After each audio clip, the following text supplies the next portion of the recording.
రెడ్డి గారు చేసినటువంటి పనులు చంద్రబాబు నాయుడు గారు 100 సంవత్సరాలు ముఖ్యమంత్రిగా ఉన్న కూడా చేసేటువంటి పరిస్థితులే.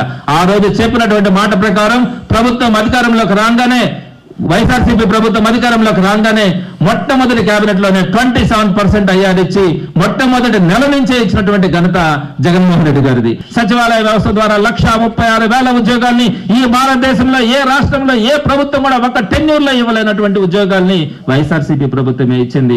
విఆర్ఓలకు కూడా ఎప్పుడు టీడీపీ ప్రభుత్వంలో ప్రమోషన్స్ లేకపోతే వైఎస్ఆర్సీపీ ప్రభుత్వంలో విఆర్ఓలకు ప్రమోషన్స్ ఇచ్చింది.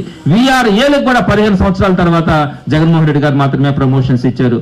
ఆప్కాస్ లో ఉన్నటువంటి 93,000 మంది ఉద్యోగులకు కూడా ఈయన ఆప్కాస్ అనే వ్యవస్థను తీసుకొని వచ్చి వారికి రెగ్యులర్ గా 1వ తేదీ జీతాలు ఇచ్చినటువంటి జగన్మోహన్ రెడ్డి గారి ప్రభుత్వం జరుగుతుంది.